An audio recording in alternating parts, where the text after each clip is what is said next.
नमस्कार, करेन्ट न्यूजमा स्वागत छ। म अमृतराज काफले।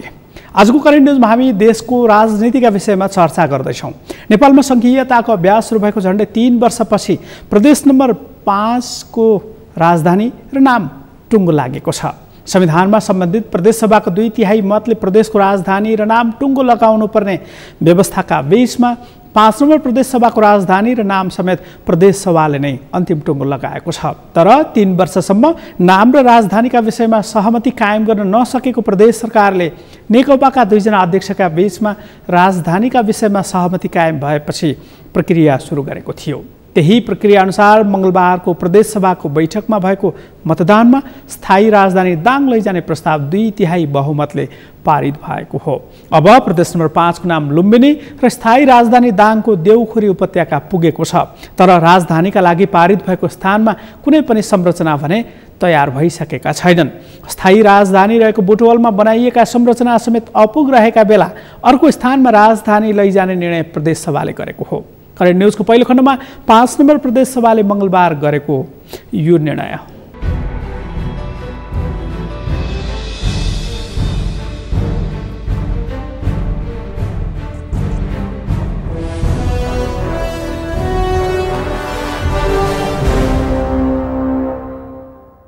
नेपालको संविधानको धारा 295 को उपधारा 2 बमोजिम शान्तिका अग्रदूत गौतम बुद्धको जन्मस्थल लुम्बिनीको महत्त्वलाई हृदयङ्गम गर्दै साझा चिनारीको रूपमा प्रदेशको नाम लुम्बिनी प्रदेश नामाकरण गरियोस् भन्ने प्रस्तावको पक्षमा अर्थात् हुन्छ भन्ने पक्षमा जम्मा 79 मत परेकोले प्रदेश सभामा तत्काल कायम रहेका सदस्य संख्याको 2/3 बहुमत भएको हुँदा शान्तिका अग्रदूत गौतम बुद्धको जन्मस्थल लुम्बिनीको महत्त्वलाई हृदयङ्गम गर्दै साझा चिनारीको रूपमा प्रदेशको नाम लुम्बिनी प्रदेश नामाकरण गरियोस् भन्ने प्रस्ताव प्रदेश सभाको 2/3 बहुमतले पारित भएको घोषणा गर्दछ।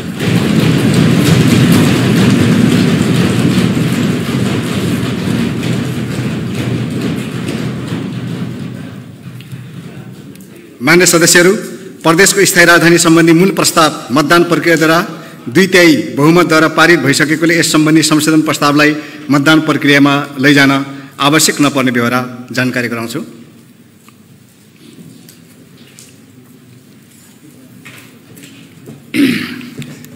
मान्य सदस्यहरू, प्रदेश सभा स्थापना भए पश्चात आजको मितिसम्म 31 महिना 29 दिन अर्थात् जम्मा 967 दिन बितेको छ। सशस्त्र जनयुद्ध, 19 दिने जनआन्दोलन, मधेस आन्दोलन, जनजातीय आन्दोलन लगायत विभिन्न आन्दोलनको परिणामस्वरूप नेपाली जनताले संघीय लोकतान्त्रिक गणतन्त्र प्राप्त गरी 2072 मा संविधान निर्माण हुन सफल भयो। संघीयतालाई कार्यान्वयन गर्ने सन्दर्भमा 2074 माघ 21 गते यसै हलमा प्रदेश नम्बर 5 को पहिलो बैठक आफैमा एउटा ऐतिहासिक क्षण थियो, जुन दिन हामीले संघीयताको एउटा पिलर हाम्रो प्रदेशमा स्थापना गर्न सफल भएका थियौँ। अस्थायी राजधानीमा पर्याप्त भौतिक पूर्वाधारको अभाव, आवश्यक कर्मचारीहरूको अभाव तथा नयाँ अनुभव आदि थुप्रै कारण अभावका बीचमा हामीले प्रदेश सभा सञ्चालन गरेका सबै मान्य सदस्यलाई अवगत नै छ। यी समस्याहरूका बावजुद पनि वास्तवमै यहाँसम्म आइपुग्दा प्रदेश सभालाई व्यवस्थित र मर्यादित बनाउने आवश्यक आधारभूत कुराहरू सचिवालय तथा सभा सञ्चालनमा आवश्यक सुधार हुँदै आएको छ। आजको यस ऐतिहासिक दिनसम्म आउँदा हामीले संघीयता कार्यान्वयनका अभिभारा पूरा गर्दै आएका छौँ। प्रदेशवासीहरूको चिन्ता र चासोको विषय प्रदेशको स्थायी राजधानी र नामाकरणको ऐतिहासिक कार्यभार पनि आज यस सम्मानित सदनबाट हामीले पूरा गरेका छौँ। राजधानीको स्थायी केन्द्र र नामाकरण सम्बन्धी विशेष समितिका मान्य सदस्यहरू, विषय विज्ञहरू, प्रतिवेदनको भाव र मर्मलाई संश्लेषण गरेर निर्माण गर्ने प्रदेश सरकार र आज निर्णय प्रक्रियामा सहभागी सम्पूर्ण मान्य सदस्यहरू र सचिवालयका कर्मचारीहरू सबैप्रति म विशेष धन्यवाद व्यक्त गर्न चाहन्छु। 967 दिनहरूपछि प्रदेशको स्थायी राजधानी र नामाकरण सम्मानित सदनबाट आज पारित भएको छ। यसमा हामी सबैले गर्व गरौँ। केही समय ढिला भए पनि परिपक्व निर्णय हामीले गरेका छौँ। आजको यो निर्णय युगौँसम्म सुनौलो अक्षरले सजिनेछ। प्रदेशको राजधानी कहाँ हो, होइन कि कस्तो बनाउने भन्ने मान्यतालाई आगामी दिनमा सार्थक बनाउने अभिभारा पनि हाम्रो काँधमा आएको छ। आजको दिनबाट हामी सबै 5 नम्बरलाई विदाई गरेर लुम्बिनी प्रदेशवासी भएका छौँ। यसमा हामी सबैले गर्व गरौँ। मान्य सदस्यहरू, मान्य प्रदेश प्रमुखको कार्यालयबाट अधिवेशन अन्त्य सम्बन्धी पत्र प्राप्त भएको छ। अब म यो पत्रको बेहोरा पढेर सुनाउँदछु। विषय प्रदेश सभाको अधिवेशन अन्त्य सम्बन्धमा। माननीय प्रदेश सभामुख, प्रदेश सभा सचिवालय, प्रदेश नम्बर 5 बुटवल। प्रदेश सरकार प्रदेश नम्बर 5 मन्त्री परिषदको निर्णय बमोजिम प्रदेश सभाको चालू अधिवेशन अन्त्य गर्नको लागि माननीय मुख्यमन्त्रीबाट अनुरोध भई आए अनुसार नेपालको संविधानको धारा 183 को उपधारा 2 बमोजिम सम्मत 2077 साल आश्विन 20 गते मङ्गलबार राति 12 बजेदेखि प्रदेश सभाको चालू 6औं अधिवेशनको अन्त्य गरेको छु। धर्मनाथ यादव प्रदेश प्रमुख। बोधार्थ माननीय मुख्यमन्त्री तथा मन्त्री परिषदको कार्यालय, प्रदेश नम्बर 5 बुटवल। धन्यवाद माननीय सदस्य।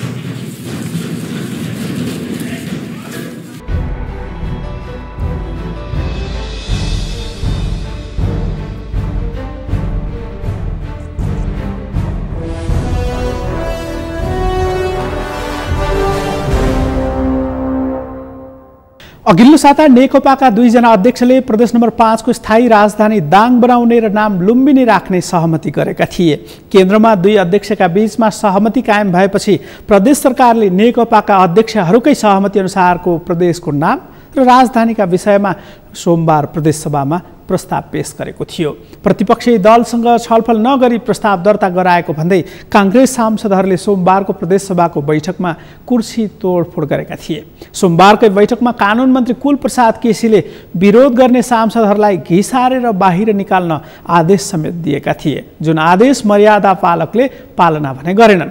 संसदीय अभ्यास अनुसार सांसदहरूलाई अनुशासनको कारबाही गर्ने अधिकार सभामुखलाई मात्रै हुन्छ, तर मन्त्रीले नै सांसदहरूलाई घिसारेर बाहिर निकाल्न दिएको आदेश भने नेपालको संसदीय अभ्यासमा पहिलो घटना बनेको छ। त्यसबाहेक संघीय संसदमा कुर्सी तोडफोडको घटना भएको भए पनि प्रदेश सभामा पनि पहिलो पटक तोडफोड भएको थियो। कुनै छलफल नगरी पेलेर राजधानी सार्ने प्रस्ताव संसदमा ल्याएपछि विरोध भएको कुर्सी तोडफोडमा संलग्न सांसदहरूको दल नेपाली कांग्रेसले दाबी गरेको छ। राजधानी दाङ लैजाने निर्णय पारित गर्ने बैठकमा कांग्रेसले प्रदेश सरकारका कारण कुर्सी तोडफोडको अवस्था आएको र असंसदीय अभ्यास हुन पुगेको भन्दै आत्मालोचना समेत गरेको छ।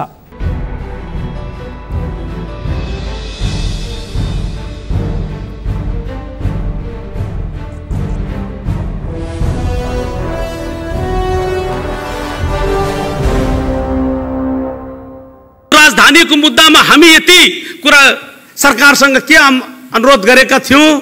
तत्कालीन सरकारले, हाम्रो शेरबहादुर देउवाजीको सरकारले 2074 सालमा राजधानीको अस्थायी मुकाम कायम गर्दा 7 प्रदेशको राजधानी कायम त्यो बेलाको सरकारले चुनाव हारिसकेपछि अस्थायी मुकाम कायम भएको थियो। त्यो बेला पनि कायम गर्दाखेरि श्रद्धेय हाम्रा अहिलेका पार्टीका वरिष्ठ नेताहरू, तपाईहरूकै पार्टीका, कम्युनिस्ट पार्टीका आदरणीय श्रद्धेय नेताहरू, चाहे प्रचण्डजी हुनुहुन्छ, चाहे केपी ओलीजी हुनुहुन्छ, उहाँहरूको सहमति सल्लाहबाट यहाँ बुटवलमा अरू प्रदेशको पनि राजधानी कायम गर्नुभएको थियो। सरकारले त्यो बेला पनि हचुवाको भलमा राजधानी कायम गरेको होइन। सरकारमा बसेको प्रधानमन्त्रीले आफ्नो निर्णय गर्दाखेरि हचुवाको भलमा, रहरको भलमा आफ्नो स्वार्थले राष्ट्रलाई सर्वोपरि राखेर, देशलाई सर्वोपरि राखेर, आफ्नो इमान धर्मलाई सर्वोपरि राखेर उसले निर्णय गर्छ। आज त्यसैको फलस्वरूप हेर्नुहोस्, 5 ठाउँमा राजधानी, थाई राजधानी भइसकेको छ। हामी पश्चिमकै कुरा लियौं, धनगढी पनि राजधानी कायम भइसकेको छ। धनगढी भारतसँग जोडिएकै कारणले, धनगढी भनेको भारतसँग 2 किलोमिटर सिमाना भएको कारणले अन्तर्राष्ट्रिय संवेदनशीलता बुझेको हुनाले मात्रै उसलाई त 10-12 किलोमिटर मात्र सारिएको छ। न त सुर्खेत राजधानी कायम भएको छ, तपाईको विराटनगर राजधानी कायम भएको छ, हिटौडा राजधानी कायम भएको छ। हाम्रा पूर्ववर्ती सरकार शेरबहादुर देउवाजीको नेतृत्वमा जति जहाँ उहाँले अस्थायी राजधानी कायम भएको थियो, अहिलेको संवैधानिक व्यवस्था अनुसार यही कम्युनिस्टका सरकारले प्रदेश सभाले 2/3बाट राजधानी, थाई राजधानी पनि कायम गर्यो।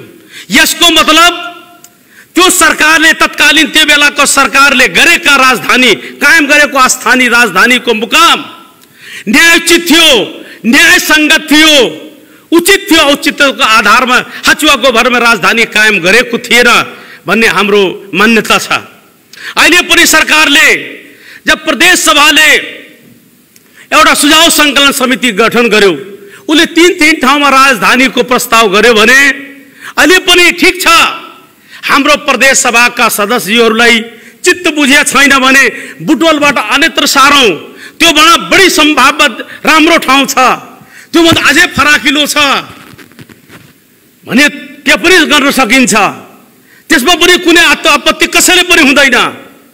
नेपाली कांग्रेस नेपालको 175 का 165 कन्स्टिट्युन्सीमा नेपाली कांग्रेस जतै पनि नेपाली कांग्रेस छ। तपाईहरु पनि 165 कन्स्टिट्युन्सीमा राजनीति गर्नु छ। हामीले होइन कि बुटवलमा मात्र राजनीति गर्नु छ, हामीले मात्र होइन कि पश्चिममा राजनीति गर्नु छ, हामीले सबै ठाउँमा सबै जिल्लामा राजनीति गर्नु छ। सबैमा ठाउँमा राजनीति नेपाली कांग्रेस छ, तपाईहरु पनि सबै ठाउँमा हुनुहुन्छ। हामीले एक कन्स्टिट्युन्सीको राजनीति गर्ने होइन। राजनीतिक भन्दा माथि उठेर आज राजधानी बनाउने जस्तो विषय 100 अरब रुपैयाँ लाग्ने विषय हो। कम से कम 20 वर्ष लाग्छ राजधानी बनाउनलाई। आज हामी गाउँको संरचना वार्ड कार्यालयको त बनाउन सकेका छैनौं। आज मुखले भन्ने राजधानी बनाउन जति सजिलो छ, हाम्रो पुस्ताले तो राजधानी थाई राजधानीको थाई संरचना के बनला त्यहाँ थाई संरचना पूरा संरचना हाम्रो पुस्ताले त हेर्न सक्दैन। अझै 20 वर्ष लाग्छ यदि बनाउने द्रुत गतिले बनाउन, किनभने हाम्रो अर्थतन्त्रले 100 अरब रुपैयाँको बजेट 5 वर्षमा त्यहाँ पठाउन सक्ने अवस्था छैन।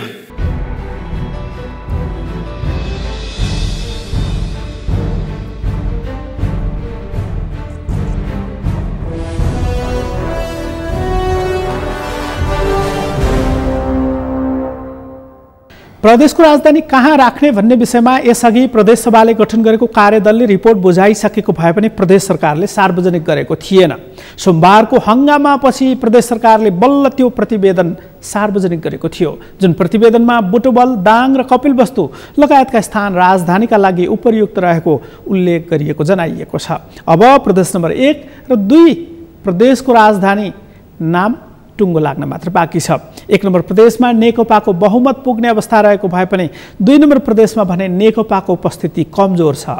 2 नम्बर प्रदेशमा मधेस केन्द्रित दल जनता समाजवादी पार्टीको बहुमत छ, त्यहाँ समेत राजधानी र नामका विषयमा छलफलसम्म सुरु भएकै छैन। यस्तोमा प्रदेशको नाम र राजधानीका विषयमा भइरहेको विवाद र बहसले कतिपयले नेपालमा संघीयता नै नटिक्ने समेत भन्न थालेका छन्। तर पनि जुन व्यवस्था अहिले कायम छ त्यो परिवर्तन हुने सम्भावना भने छैन।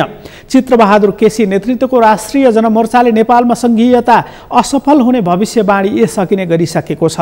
त्यही पार्टीबाट प्रदेश नम्बर 5 मा सांसद रहेकी कल्पना पाण्डेले भने राजधानी र नाम टुङ्गो लगाउने प्रदेश सभामा मतदान नै बहिष्कार गरेकी छिन्। लामो समय राजधानीका विषयमा भइरहेको बहस पनि अब किनारा लागेको छ। करेन्ट न्युजमा केही बेर विश्रामपछि थप प्रसङ्ग सहित उपस्थित हुनेछु, हेर्दै गर्नुहोला।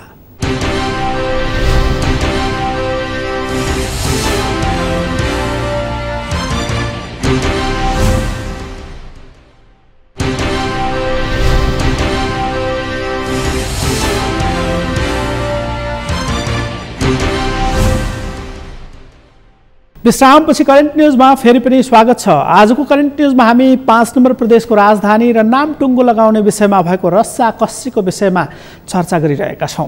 प्रदेशको राजधानी र नाम टुङ्गो लगाउने विषय सबै प्रदेशमा पेचिलो बनेको देखिन्छ। यसअघि बागमती प्रदेशको नाम र राजधानीका विषयमा समेत नेकपा सचिवालय बैठकले निर्णय गर्नु परेको थियो। कतिपय प्रदेश सभाले भने आफै समेत नाम र राजधानीको विषय सहजै टुङ्गो लगाएका थिए। त्यसको उदाहरणका रूपमा गण्डकी र कर्णाली प्रदेश छन्, जुन प्रदेशको नाम र राजधानी टुङ्गो लगाउने विषयमा प्रदेश सभामा मात्रै छलफल भएको थियो। केन्द्रबाट कुनै पनि राजनीतिक दलले देखिने गरी दबाव वा प्रभाव देखाउनु परेको थिएन। तर 5 नम्बर प्रदेश सभामा भने नाम र राजधानीको विषय धेरै नै पेचिलो बन्यो। सांसदहरूले दाङ राजधानी बनाउने प्रस्तावको आधार र कारण मागेपछि मुख्यमन्त्री शङ्कर पोखरेलले त्यसको जवाब समेत दिएका छन्। उनले सबै जिल्लाको भावना समेटिने गरी प्रदेशको राजधानी टुङ्गो लगाएको दाबी गरेका छन्।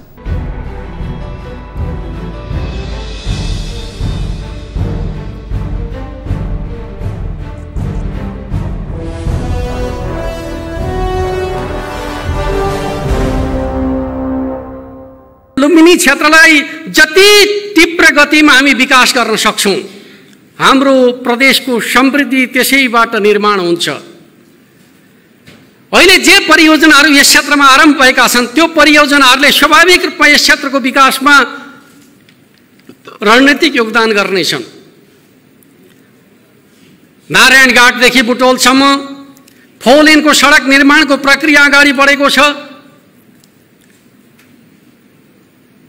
गौतम बुद्ध अन्तर्राष्ट्रिय विमानस्थल निर्माण अन्तिम चरणमा पुगेको छ। लुम्बिनी विकासको राष्ट्रिय गौरवको आयोजना कार्यान्वयनको अन्तिम चरणमा प्रवेश गरेको छ। हुलाकी राजमार्ग निर्माण गरिकन हामी हाम्रा सम्पदा क्षेत्रलाई जोड्न सक्ने बिन्दुमा प्रवेश गर्न लागिरहेका छौं। त्यति मात्रै होइन, हामीले भैरवा बुटौल करिडोरको दीर्घकालीन विकासका सन्दर्भका बारेमा अध्ययन गरिकन डीपीआर निर्माणको कामलाई अन्तिम चरणमा पुर्याइसकेका छौं। अर्कोतर्फ यही बुटोल क्षेत्रमा हामीले हाम्रो प्रदेशको सन्दर्भमा मात्रै होइन, नेपालको सन्दर्भमा सबभन्दा धेरै बिरामीहरूले उपचार गर्ने अस्पतालका रूपमा रहेको लुम्बिनी प्रादेशिक अस्पताललाई नेपालकै नमुना अस्पतालका रूपमा निर्माण गर्ने गुरु योजना तयार गरिकन यसै वर्ष त्यसको डीपीआर तयार गरिकन त्यसलाई निर्माणको प्रक्रियामा अगाडि बढाउने भनेर योजना बनाएका छौं। अर्कोतर्फ सैनामैना नगरपालिकामा यो प्रदेशको सबभन्दा ठूलो कृषि बजार क्षेत्र निर्माण गर्ने अध्ययनको काम अगाडि बढिरहेको छ र त्यसले स्वाभाविक रूपमा हामी कसरी यो क्षेत्रको विकासका सन्दर्भमा अगाडि बढ्दैछौं भन्ने खालको कुरा यो प्रदेशको राजधानीका सन्दर्भमा उठेका प्रश्नहरूको जवाब दिने सन्दर्भमा मात्रै हामीले यो विषयको चर्चा गरे होइन। जति बेलादेखि प्रदेश सरकारले जिम्मेवारी सम्हालेको छ, समग्र प्रदेशको विकासका सन्दर्भका बारेमा कहाँ के गर्नुपर्छ भन्ने कुराका सन्दर्भमा अध्ययन गरिरहेको कुरा पनि म तपाईहरुका बीचमा राख्न चाहन्छु।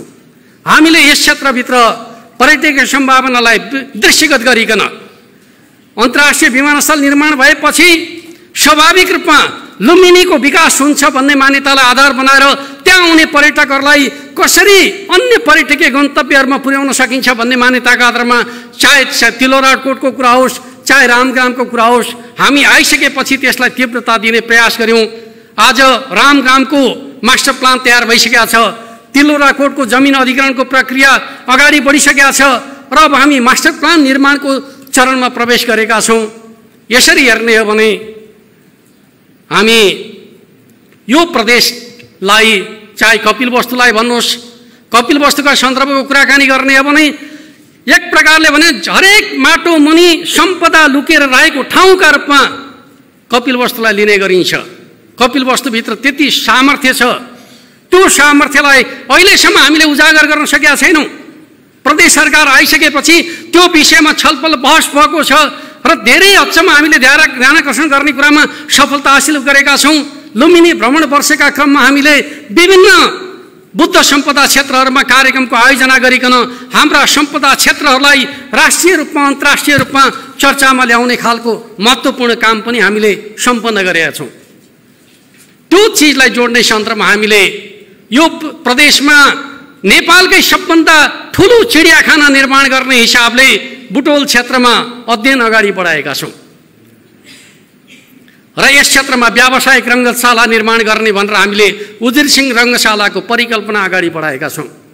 त्यति मात्रै होइन, नुवाकोट र बसन्तपुर डाँडालाई केबल कारसँग जोड्ने हिसाबले निजी क्षेत्रसँगको सहकारीमा प्रक्रिया अगाडि बढाएका छौं। दुवैतर्फबाट दुवै क्षेत्रमा केबल कारको निर्माण गर्ने हिसाबले निजी क्षेत्रले प्रक्रिया अगाडि बढाइसकेका कुरा पनि म तपाईहरुका बीचमा राख्न चाहन्छु। यो हिसाबले हेर्दाखेरि प्रदेश सरकारको मान्यता के रहेको छ भन्दाखेरि यो प्रदेशको वित्तीय राजधानीका रूपमा बुटोल भैरवा करिडोरको विकास सम्भव छ। प्रदेश सरकार त्यो दिशामा अगाडि बढ्छ भन्ने कुरा पनि यस अवसरमा म यहाँहरू समक्ष उल्लेख गर्न चाहन्छु।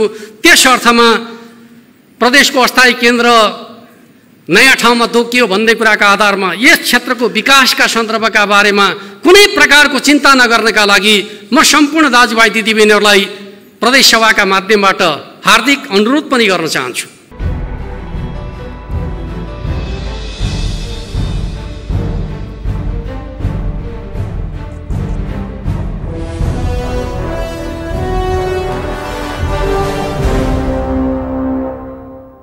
पाँच नम्बर प्रदेशको राजधानीका विषयमा प्रदेश स्तरमा व्यापक विरोध भएपछि मुख्यमन्त्री पोखरेल परामर्शका लागि काठमाडौँ समेत यही बीचमा आएका थिए, जहाँ उनले नेकपाका 2 जना अध्यक्षसँग राजधानीका विषयमा छलफल गरेका थिए। नेकपामा प्रभावशाली नेता समेत मानिने महासचिव विष्णु पौडेल राजधानी दाङ सार्ने पक्षमा नभएको समाचारहरू सार्वजनिक भइरहेका छन्। तर अन्तिममा महासचिवको शक्ति समेत प्रभावशाली नदेखिएको भन्दै उनको आलोचना समेत हुन थालेको छ। कतिपयले त महासचिव पौडेलले अर्थमन्त्रीसँग दाङ राजधानी बनाउने निर्णय साटेको भनेर आलोचना समेत गरिरहेका छन्। तर यसको कुनै प्रमाण भने अहिलेसम्म आइसकेको छैन। राजधानी दाङ सार्ने निर्णय नेकपाले गरेपछि बुटवलका झण्डै 2500 कार्यकर्ताले नेकपा परित्याग गरेको घोषणा समेत यही बीचमा गरेका छन्, जसको असर नेकपालाई दूरगामी रूपमा पर्न सक्ने टिप्पणी समेत भइरहेको छ। यसको कारण भनेको चुनावका बेला महासचिव पौडेलले राजधानी बुटवलमै राख्ने बाचा गरेका कारण अहिले समस्या आएको समेत भन्ने गरिन्छ।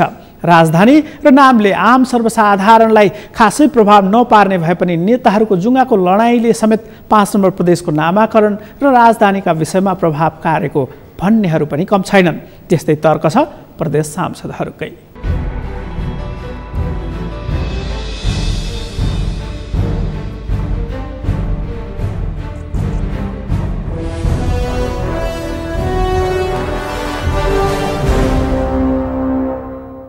आजको परिस्थिति फरक हुन सक्थ्यो, सहज हुन सक्थ्यो। सरकारले आज जुन परिस्थिति यहाँ उत्पन्न गरेको छ त्यसको लागि पनि धन्यवाद। र सरकारलाई के भन्न चाहन्छु, आज एउटा के बाटो निर्माण भएको छ यो प्रदेश नम्बर 5 को यस सदनबाट हामीले बुझेका छौं। अब आउने दिनमा जब जब 2/3 कुनै सरकार कुनै पार्टीको आउँछ र जसले जसले नेतृत्व गर्छ मुख्यमन्त्री बन्छ उले राजधानी सार्ने काम गर्छ भन्ने यो वातावरण बनेको छ। त्यसले गर्दा मलाई के लाग्छ, आउने दिनमा यस्तो गलत अभ्यासको प्रयास हामी नगरौँ भन्ने मेरो आग्रह। यो लुम्बिनी प्रदेशको कुरा गर्नुहुन्छ भने हाम्रै पार्टीको माननीयजी बोलेर जानुभयो, हाम्रो पार्टीको ठुलो एउटा थरवट मगरातको प्रदेश बनोस् भन्ने कुरा थियो।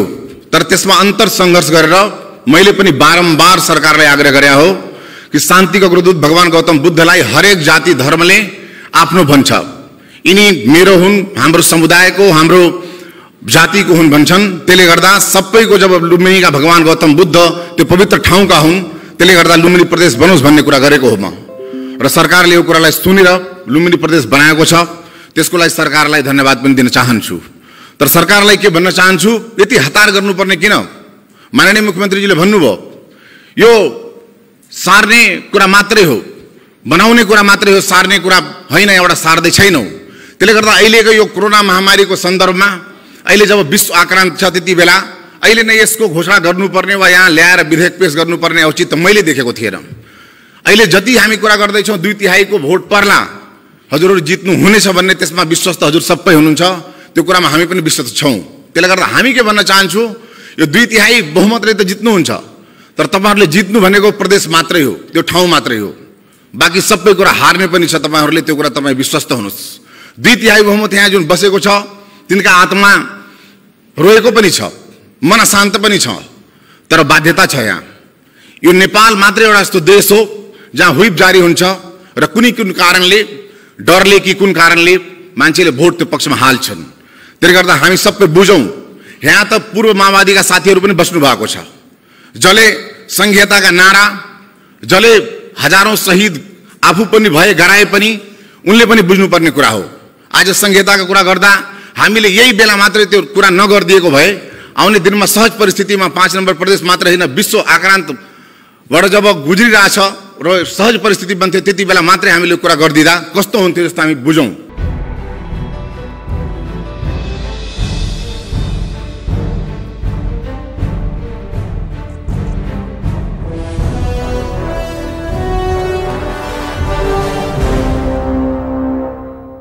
प्रदेशको राजधानीसँग अर्थमन्त्री साटेको आरोप खेपेका महासचिव पौडेलले अहिलेसम्म सार्वजनिक रूपमा कुनै टिप्पणी गरेका छैनन्। बरु उनले मन्त्री बन्न अस्वीकार गरेका समाचारहरू समेत आइरहेका छन्, जसको निर्णय नेकपा सचिवालय बैठकले गर्ने अपेक्षा लिएको छ। नेकपा सचिवालयको मङ्गलबार बसेको बैठकले रिक्त रहेका मन्त्रालयहरूमा मन्त्री नियुक्ति गर्ने विषयमा छलफल समेत गरेको छ। अहिले अर्थसहित सञ्चार र शहरी विकास मन्त्रालयमा नेतृत्व छैन। यी सबै मन्त्रालयको नेतृत्व प्रधानमन्त्री केपी शर्मा ओली आफैले राखेका छन्। सरकारमा कसलाई सहभागी गराउने भन्ने विषयमा नेकपाभित्र भइरहेको छलफलका क्रममा के निर्णय भयो भन्ने विषय अबको क्रममा।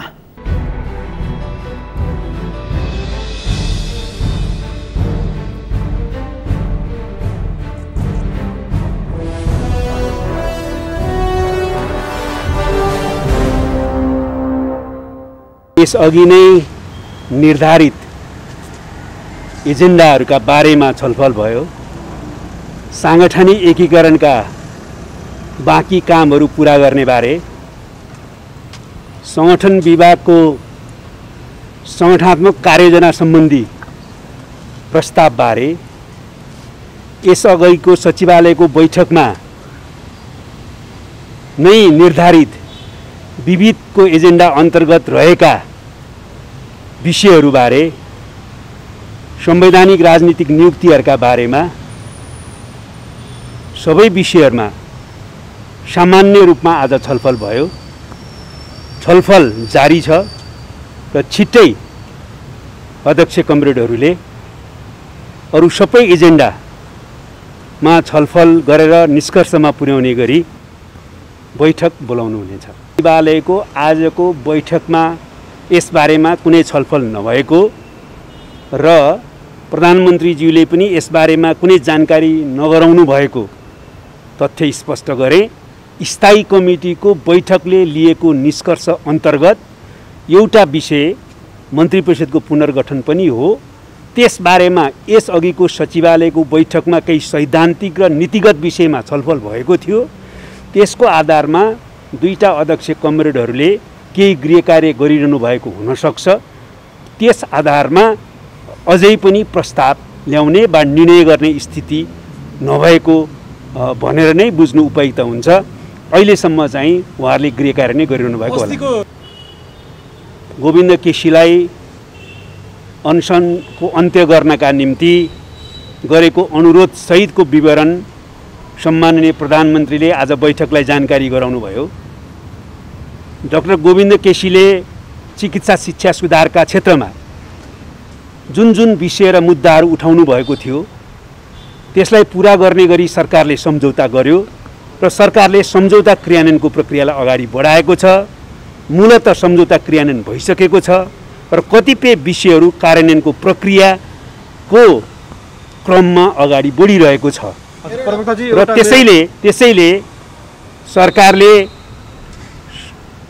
अन्य विषयमा अहिले कोरोनाले देशलाई अप्ठ्यारो स्थितिमा पुर्याइरहेको बेलामा सबै कोरोना सङ्क्रमणको रोकथाम, नियन्त्रण र उपचारमा केन्द्रित हुनुपर्ने र यसले पारेको बहुआयामिक असरलाई सम्बोधन गर्न केन्द्रित हुनुपर्नेमा भएकोले अहिले पहिला भएको सम्झौता क्रियान्वयन भइसकेको पृष्ठभूमिमा अरू विषयमा छलफल गर्नुपर्ने भए पछाडि छलफल गर्ने गरी बैठकले पनि सरकारले जस्तै अनसन अन्त्य गर्नका निम्ति अनुरोध गरेको छ।